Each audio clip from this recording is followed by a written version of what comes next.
What's up? I remember many years ago when I was around 12 years old, and by the way, in those days I was a big fan of Kung Fu movies, only because when I was even younger than that, there was a television series called Kung Fu with David Carradine, and I used to love watching that. Anyway, so I'm like 12 years old, and I'm wanting to go to a Chinese Kung Fu style movie, but a real one, in a Chinese theater in Chinatown. So I kept asking my father, hey, let's go and see a Chinese Kung Fu movie down at Chinatown. And he's like, yeah, we'll go one day. So time went on like it usually does, and I asked again, and he said, okay, let's go. And it was like a Friday night around 7 o'clock or so. And we hopped into the 1973 Chevrolet Impala station wagon. In those days, everybody called it a Chevrolet. I don't know it was called Chevrolet until recently. Anyway, so we drove down to Chinatown, and we parked in some dark road there. We got out and walked to this theater, and I thought it was going to be maybe like 5 people in there.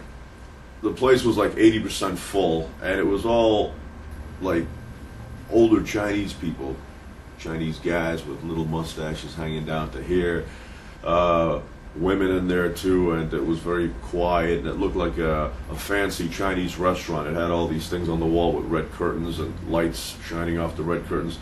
So we went halfway down, and on the left-hand side found a seat, and we sat down, and movie began.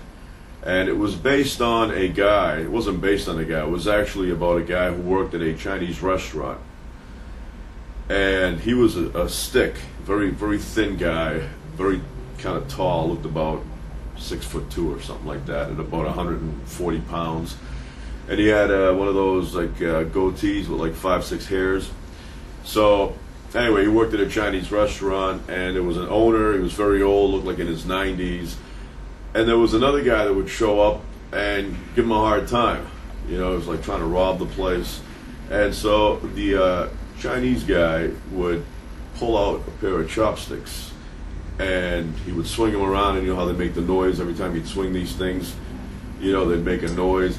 And he would beat people up with these. The guy that came to rob, he's like, you know, bang, bang, bang, bang, bang, and he's beating them up with the chopsticks, and eventually the guy leaves. So then, as it continued, he's going home, the guy that works at the good guy, and he's going home, and he's on this dirt trail, and all of a sudden a bunch of guys jump out, Kung Fu guys, and they're trying to beat him up, and he pulls out the chopsticks, and he's beating them up with the chopsticks, you know, smashing them off their heads, poking them in the gut. And I thought it was a good movie. I mean, now I'm thinking it was ridiculous, but back in those days I thought that's a good movie. So just using these things, he defended himself. Anyway, I've never been in a Chinese theater to see a Kung Fu movie since that time. That was my one and only time. But it's a good memory.